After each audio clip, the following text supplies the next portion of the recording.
Yeah, the FDA dropped all regulation for asbestos testing in your talc-based makeup. And we had to create regulations to stop them from putting asbestos in our makeup. So now with these regulations being gone, we're cooked. Hi, gorgeous humans. It's Sarah. This is the hardest video I have ever had to make. Today, I will no longer, in good conscience, stand beside or behind the brand that has my name on it. When your values no longer align, you always have to choose your own.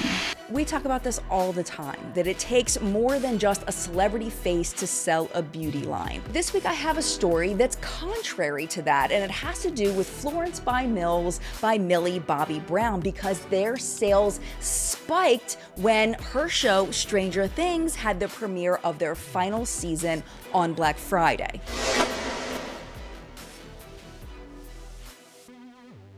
Hello, my friend. Welcome back to What's Up in Makeup, where we talk about everything that happened across the beauty space all in one place. I missed you. I'm so happy to be back. But before we jump into today's news, we need to take just a moment to thank this week's sponsor. One of my least favorite things to do in the entire world is make doctor's appointments, and that is why I am so happy today to once again be partnering with ZocDoc. Because finding a new doctor is way harder than it should be. You have to figure out a time where you can research and find the doctor, and then you make a phone call, and maybe then they have to call you back, and then you have to be there when they call you back, or else you end up playing that telephone game, and then you could finally get them on the phone and realize that they don't take your insurance, or it'll be months and months and months before you can even make an appointment. ZocDoc clears all of that up for you in an extremely easy process. And one thing for me personally that adds on to that is that I have significant phone anxiety, in that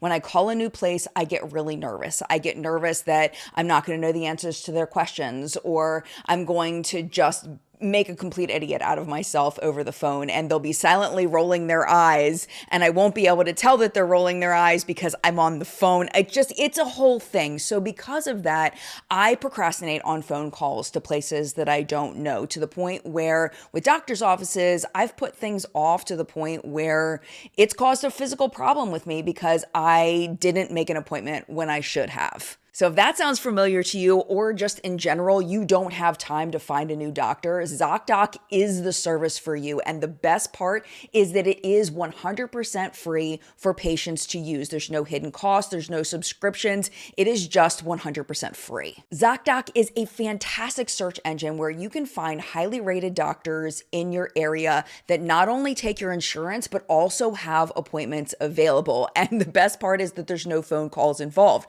You just click on the doctor that you're interested in seeing, find their schedule, click on an appointment, book it, and you're done. That's it. There are over 100,000 doctors in ZocDoc's database. They have all kinds of specialties, from general practitioners to pediatricians, gynecologists, podiatrists, dentists, ophthalmologists, anything you could need. There are doctors on ZocDoc for that specialty. And if you're not sure if a doctor is going to be a good match for you, because that's really important, you can also check verified reviews from patients that have seen that doctor to see ahead of time if you think you and that doctor are going to vibe. I actually just found a brand new primary care provider on ZocDoc. I didn't procrastinate. I went on there. I found a doctor that seemed to fit perfectly. And now I have a doctor's appointment next week. My previous primary care provider, 3 to 5 months in order to get an appointment with her. And if I happen to have to cancel an appointment,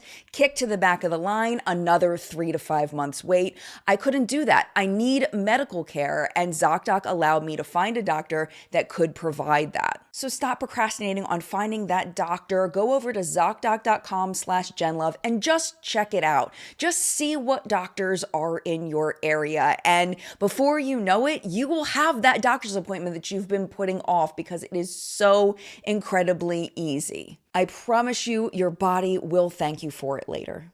Okay, so I know is popping off when I get multiple DMs about the same topic. And rightfully so. People are freaking out about this because the question is the makeup you are currently using, the makeup that you have in your house, slowly poisoning you? As usual, there is a lot of misinformation going around, but there are shreds of truth in this. So we are going to kind of sift through things to figure out what you need to be alarmed about, what you don't need to be alarmed about, and just cut through all the BS. But before I tell you what's currently happening, we need to do a little bit of background about our US FDA, because if you know anything about our US FDA, you probably know that they don't set cosmetics as a priority. It literally took them 50 years to update anything having to do with cosmetic regulation, and this literally just happened in 2022 with a legislation called MCoBeauty. And because cosmetic regulation hasn't been updated in so long, that has led to companies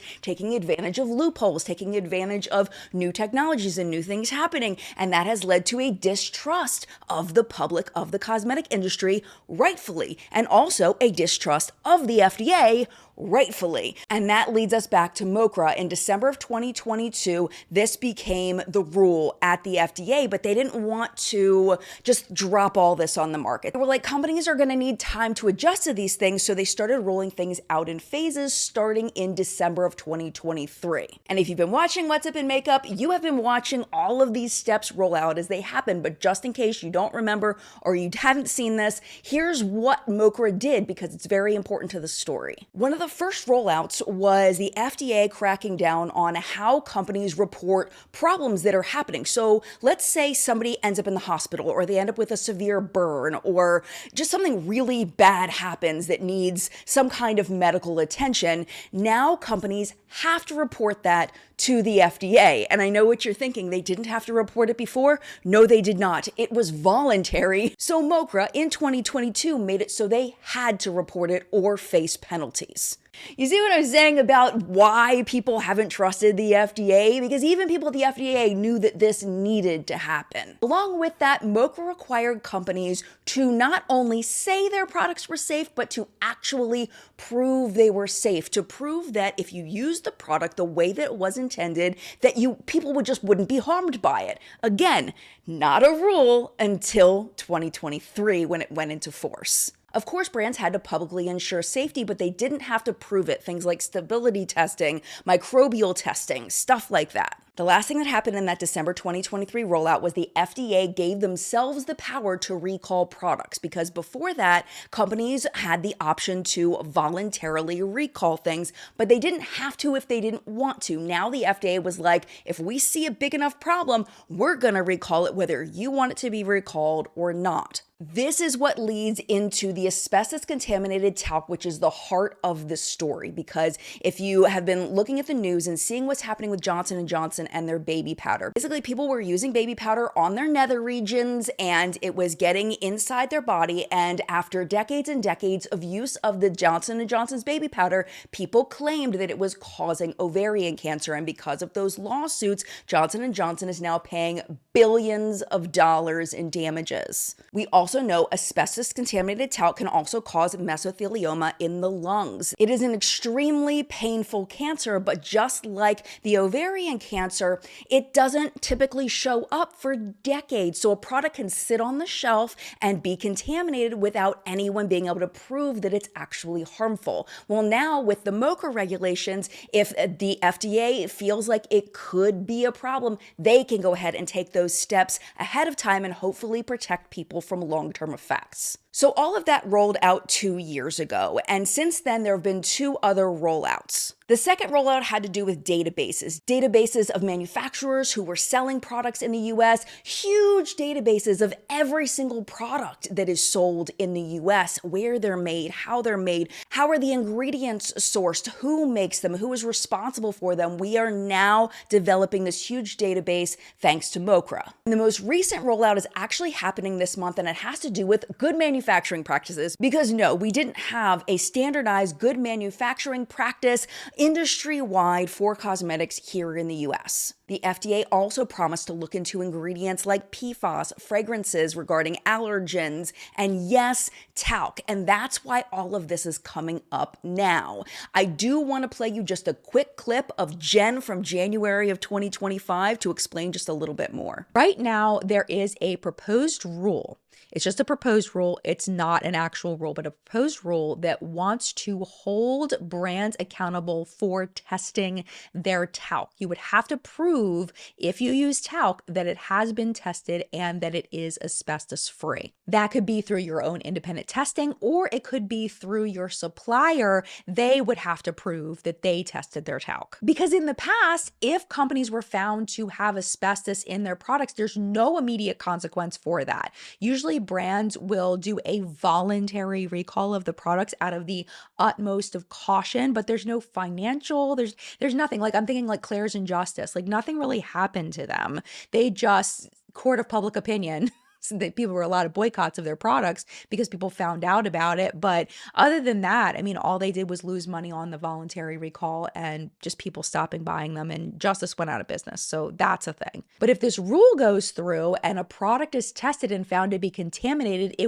immediately there would be an involuntary recall that would be at the cost of the brand, and there could be penalties for that brand directly from the FDA. Because the point of it is to catch issues before they happen, to incentivize companies to make sure that their talc is safe, because if it's not and they're caught, then the FDA is going to come down hard on them. Personally, I think this is great. I'm all about trying to protect the consumer. I'm seeing that maybe these products might have a price increase depending on how much this testing costs, or if they decide to swap out their talc for something that may be more expensive, or they might claim could be more expensive. Some of the things they might swap it out for would be things like cornstarch or silica. They go swap it out for kaolin clay or rice powder. Like, I don't personally know all the costs of everything, but they could claim that that would make the price go up. I shall now show you the full video of a TikToker named Nixie who put out this video. This is a PSA for all my baddies who wear makeup. Yeah, the FDA dropped all regulation for asbestos testing in your talc-based makeup. So what does that mean? Almost all powdered makeup is made with talc. Not all of it, but most of it. And we had to create regulations to stop them from putting asbestos in our makeup and baby powder. But this mostly is about makeup for now. So now, with these regulations being gone, we're cooked. Because if you think for one moment, these greedy ass, cheap ass, not having empathy ass corporations are going to take the time to ensure there's no asbestos in their makeup anymore, what Little John say? You're out of your mind. Yeah, because they're cheap. And getting talc that's free of asbestos is more expensive. And doing testing on that talc to ensure there is no asbestos in it, expensive. Fines for having asbestos, very expensive. Now those fines are gone. So therefore, so is the testing. And so is the actual getting of non-asbestos having talc. So maybe let's skip the new eyeshadow collection, the new blush set that's gonna drop in the spring. Because it's probably going to have asbestos in it. As I was watching this, the way it infuriated me, just looking at this, the fact this had 800,000 views, just... It flames on the side of my face. I hate misinformation with a passion. And I was listening to her and I was like, this is not right. this is not right. This is not good information. But I was thinking, okay, it's almost 2026. We know as a society not to believe everything we see from a person on TikTok that we've never seen before, right? No, I was reading the comments and there's tens of thousands of people commenting about how they believe everything she's saying. And I'm like, oh my gosh. So what we're going to do today is we're going to go through Nixie's video and we're just going to talk about what she's saying. And I'm going to tell you based on what is publicly available, all of the information that I know from the past, from the history of this topic. And I'm going to tell you what's real and what's not. But one thing to keep in mind is I was not in the room where it happened. So there are some things that I may not know. This is just from hours of digging on professional websites like the FDA website and previous reporting and all of that. Oh, there's one more thing I wanted to mention is that Nixie did put up a redaction for this that's saying that she was wrong about a lot of what she said here. Okay, I was wrong. Apparently the FDA has never required asbestos testing in talc-based makeup. It was only a proposal. But that video only got like 1,100 views and the original video, like I said, got over 800,000. So she puts up this redaction and then days go by before she takes the other video down, the one with all the misinformation, and tens of thousands more people get the wrong information. She did take it down. I give her credit for that, but it wasn't until Friday, many days after she realized that she had made a mistake. Everybody makes mistakes. You don't know what you don't know until you realize you don't know it. I get that. But at this point, I just want to make sure I correct the misinformation. So you can tell I'm pretty hyped about this because I'm like, oh my gosh, no. Okay, so first thing, here we go. The FDA dropped all regulation for asbestos testing in your talc-based makeup. Okay, this is outright false. All of the regulations that were yesterday, the day before, a year ago, 2 years ago, all of that stuff is all the same. They are still required by MCoBeauty to figure out how testing of talc is going to happen. This is a delay, not a cancellation. And we had to create regulations to stop them from putting asbestos in our makeup. Okay, very important. No one is putting asbestos in makeup. That would be essentially poisoning customers on purpose. There is no benefit. You have to think about companies do things for their benefit. There is no benefit in poisoning customers. There is a benefit, though, in cutting corners, which I think it might be where she went down this road, but then just took a sharp right into brands are purposely putting asbestos. No, asbestos is a contaminant. It is not purposely put in there. What companies were doing was just not making sure that it wasn't in there. They would often put the responsibility on suppliers. So now with these regulations being gone, we're cooked. This shows that she has absolutely no idea what she's talking about, which again is fine. We don't know what we don't know until we realize we don't know it, but this was spread to over 800,000 people, and that's why this is a problem. All of the things we talked about earlier in this piece, and that's why I wanted to mention them, all of these things are still in effect. They're still required to prove that their products are safe. The FDA is still able to recall products. They often go out and do spot checks. They just buy things off the shelf, and then they test them to see if there's any asbestos in the product. They could still do a recall, not a voluntary recall, but an involuntary recall, I guess, of the products if they find asbestos contaminated talc. It's also important to note that scientific consensus on this topic has only gotten stronger recently. The EU is looking to ban talc completely just because of the risk of asbestos contamination. There was also a roundtable of professionals at the FDA where everybody agreed that this is a problem that needs to be addressed. And because of the groundwork that MCoBeauty has already laid down, they can't ignore this forever. Because they're cheap. And getting talc that's free of asbestos is more expensive. And doing testing on that talc to ensure there is no asbestos in it, expensive. Fines for having asbestos, very expensive. Now those fines are gone. This is the point where I actually agree with Nixie. Absolutely. Companies are cheap, testing is expensive, but the fines are not gone. Civil penalties, legal remedies, all of those still exist. Nothing has changed there. And this is the thing too, is that a lot of companies are actually already testing their talc for asbestos contamination voluntarily because they're watching what's going on with Johnson & Johnson and they don't want that to happen to them. I'm talking Revlon, I'm talking L'Oreal. Both of those companies are voluntarily testing their talc. It is on their website. Of course, you can put anything you want on a website. You don't actually have to be doing it. They don't have to prove they'll be doing it. But again, it's not in their best interest to not have talc that is safe for their customers. They don't want to get sued. Johnson & Johnson is paying dearly for neglecting this, and they don't want to go through the same thing. So maybe let's skip the new eyeshadow collection, the new blush set that's gonna drop in the spring,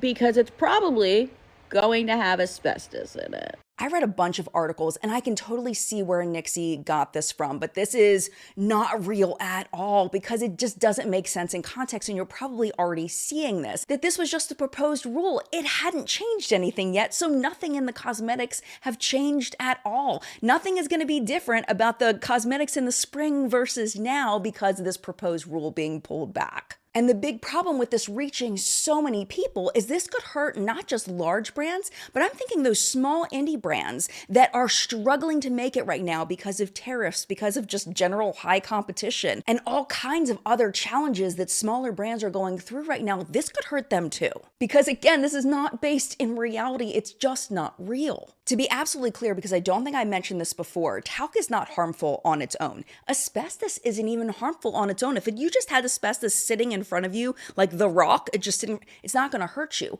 Where it hurts you is if you inhale it or if you put it in private areas. Because it's these little sharp spiky things, and inhaling that over many years is what causes a problem. That being said, is there zero risk that your makeup that you have right now contains asbestos? No, of course not. It's not a zero risk situation. So if you are still concerned the way that Nixie is concerned, completely valid. The products you really want to be the most careful with are the ones that are more easily inhaled. Think setting powders, anything that flies through the air that is more easily inhaled. Yes, of course, eyeshadows and blushes, like she's talking about, could get in the air a little bit, but you're not inhaling it at the rate of like a big puffy powder. So if you're going to get something that's talc-free because you're nervous about it, those are the products you really want to focus on. Of course, you can focus on whatever you want and whatever you think is best for you, but those would be the ones you want to make sure first. So to wrap up that piece,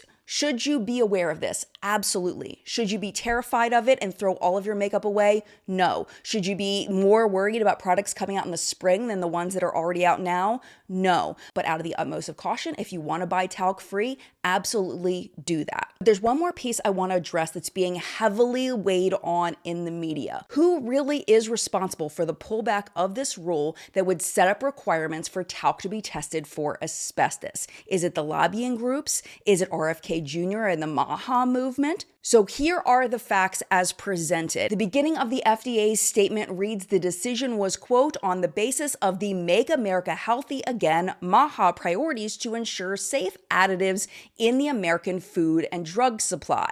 Then we have the opposite side, Scott Faber. He is the Vice President of Government Affairs with the lobbying group EWG, Environmental Working Group. He says, it's hard to understand why we would revoke a rule that simply requires companies to test for asbestos. And then he says, nothing says happy holidays like more cancer. We're going back to the honor system where we simply trust companies to test these products and cross our fingers and hope they're free of asbestos. The media is presenting this as Trump rolling back Biden-era policies that were going to help Americans, and now it's not. But what is the truth? To me, that's what matters. And if you've been watching me for any length of time, you know where I stand politically. And here's the spoiler. I don't like anybody involved in this story. I don't like EWG, and I don't like the MAHA movement. But let's talk about what's really happening. The FDA always has a comment period. And during that comment period on this, there were concerns raised. First, they want to make sure that the testing is accurate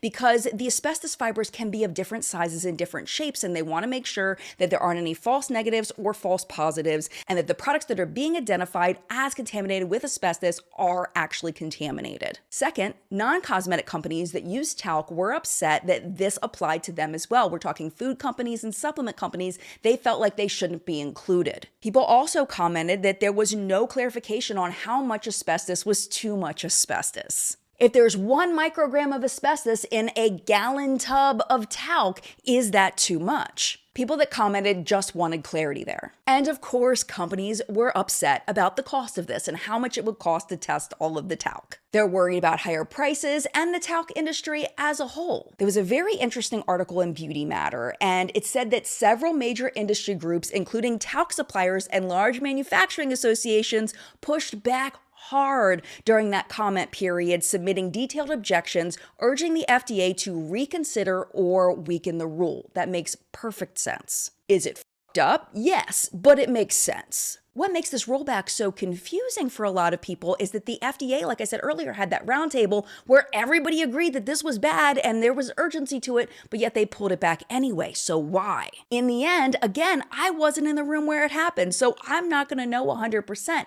I just want to make sure you have all of the information. But what's important to know is that this is not over. According to MoCra, unless they completely pull back some of the things that are already in effect, they have to figure this out. They're taking the concerns of the industry, the concerns of consumers, the concerns of scientists into account. They're rewriting it, they're reworking it, and then they're going to spit it back out again in a different version. That's it. That's the drama. The cosmetics you have in your house are just as safe as they were 2 years ago. And they're not going to get less safe because this proposed rule was pulled back. I'm going to stop yapping at you, but I'm not done with this topic quite yet because I want Javon Ford to weigh in. I've seen 5 videos saying the FDA is removing its asbestos testing for talc and makeup, but there was never a requirement to test for asbestos in talc makeup. And this is specifically stated in the FDA's website. FDA does not currently require any specific method or approach to test for asbestos in talc-containing cosmetic products. But what is changing is a proposal to test for asbestos in makeup, as mandated by MoCra. The reason the proposal is being withdrawn is because there is currently inadequate testing for asbestos in talc. There is no standardized way of testing for it. And because of that lack of standardized testing, the EU is planning on banning talc outright by 2027, at least temporarily. So a lot of brands have already started phasing out talc in their makeup because of that anticipated EU ban. But as far as America is concerned, asbestos testing is still outlined in MoCra, so there will eventually be a new ruling in place to test for it. The talc issue is very complex, and no governmental body seems to know exactly what to do with it. Remember the guy at the EWG? He said, quote, "It's hard to understand why we would revoke a rule that simply requires companies to test for asbestos." So as you can see, they're not revoking a rule. They were revoking a proposed rule that could have gone into effect. It's EWG fear-mongering again, not surprised at all. But that doesn't mean I'm Team Maha either, because what I think the Maha agenda really is for big business. That's just an opinion. That's just my thoughts. And I have a feeling that however this rolls out, it's going to be team business over team customer or team science, but we'll just have to wait and see what happens. I will be team science forever, and what we know for 100% is that talc contaminated with asbestos can cause long-term problems. It is a real and valid risk, and we have to have our FDA doing whatever they can to make sure that they are protecting us through making sure that brands are protecting us. But we also want to make sure that those tests are valid and that they're actually going to help us. We shouldn't compromise accuracy for a press release or accuracy for rushing. And I'm hoping that that's the real reason why they pulled back the regulation, but, you know, chances are I'm just being a little too optimistic. But I would love to know your thoughts in the comments.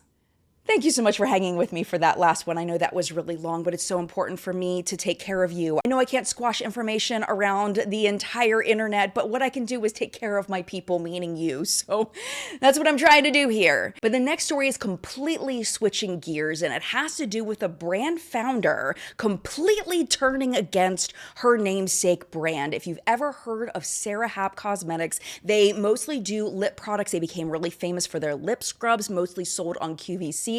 Well, Sara Happ herself has turned hard against her brand. But if you were looking at the Sara Happ Instagram, you would not know it because it is business as usual over there. But if you go over to Sarah's Instagram, oh my gosh, she is not happy with them at all. Here's the first half of her Instagram reel. The full link will be down below. Hi, gorgeous humans. It's Sarah.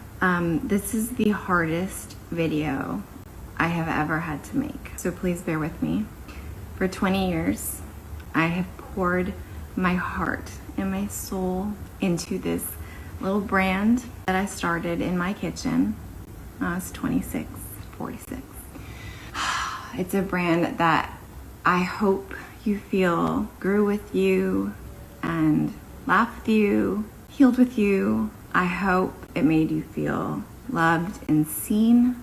I hope I did. You took this brand from my kitchen to QVC. Today, I can no longer, I will no longer, in good conscience, stand beside or behind the brand that has my name on it. Saying that is something I never imagined saying ever, but it's the truth. I truly tried for a long time to make this work, to make it aligned, to stay connected to what I built in a way that felt good and true.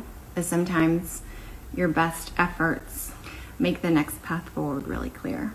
What I know in any relationship is that when your values no longer align, you always have to choose your own. I will always, always choose my values and my integrity, always, over anything. For me, that means stepping away from the brand with my name on it so that I can stand fully behind whatever I create next. So who's making these decisions? Who is she really mad at? Because we want to know, because we're nosy, right? We don't know. But we have an idea. BMG Ventures, which is a venture capitalist firm, purchased a controlling minority stake in Sara Happ back in December of 2023. And at that time, Sara remained a minority shareholder. It was reported that at the time she was going to switch gears and work on product development, creative direction, and sales. And part of that was being the face of Sara Happ, of course, because she's Sara Happ,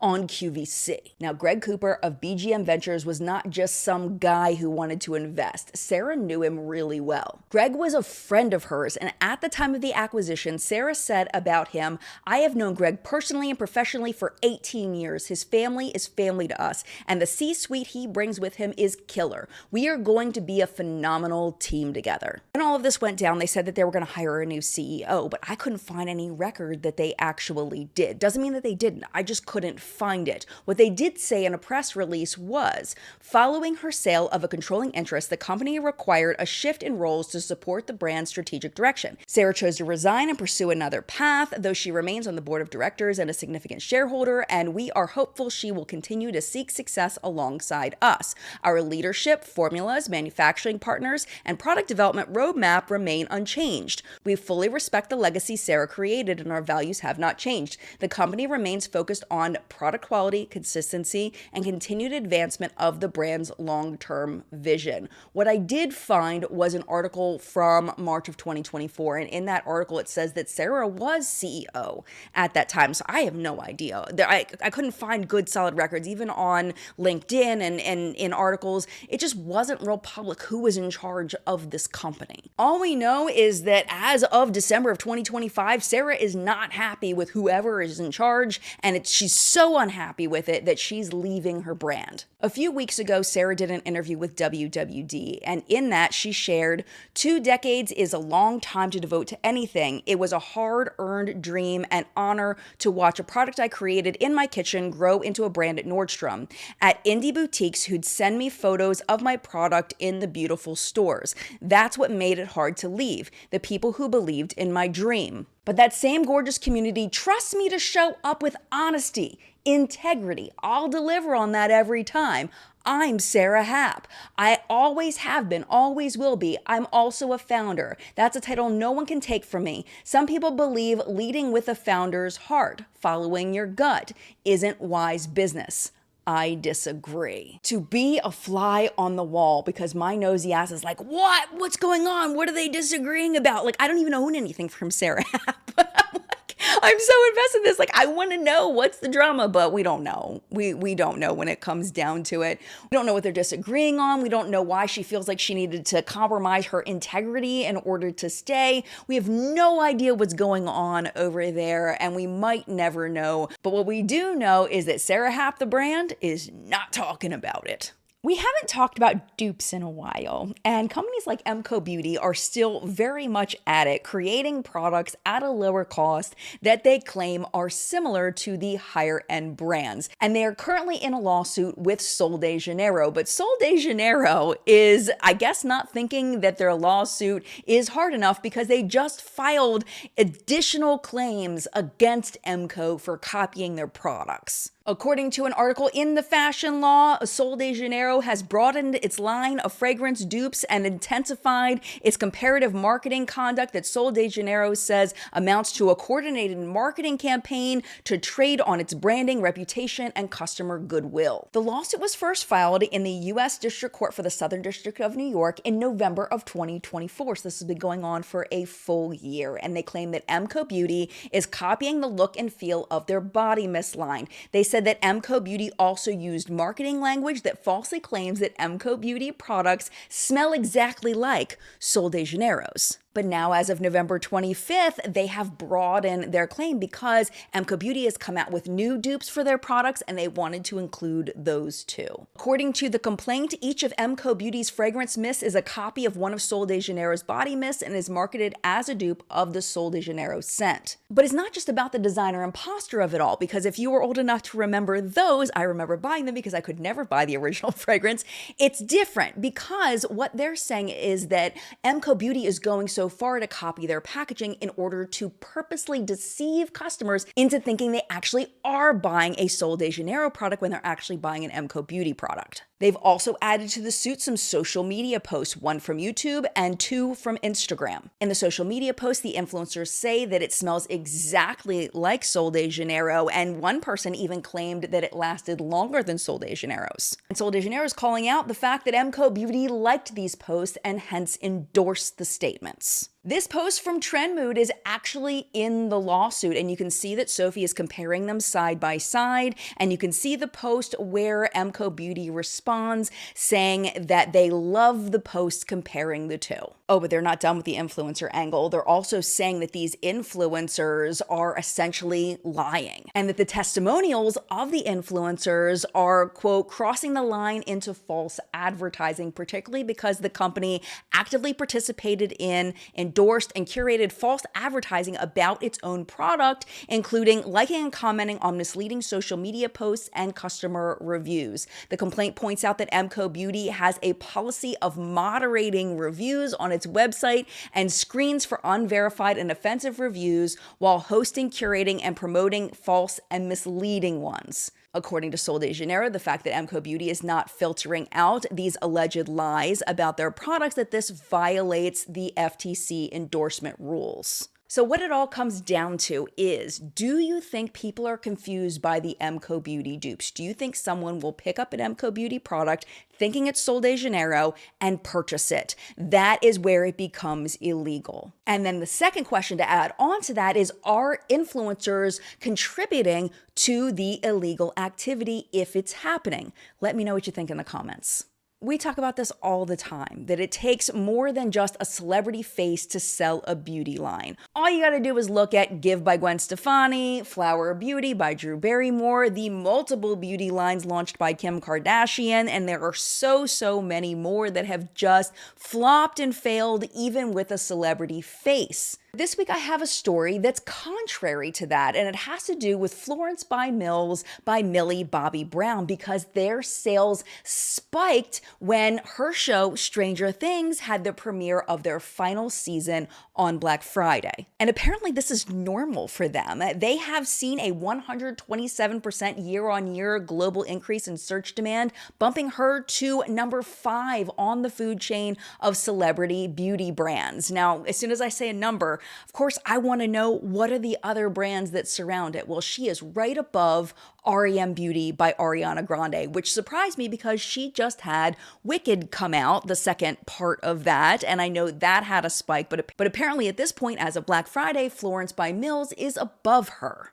Just above Florence by Mills is Rhode by Hailey Bieber. Above that, number 3, Fenty by Rihanna. Number 2 shocked me. I couldn't believe it. Kylie Cosmetics.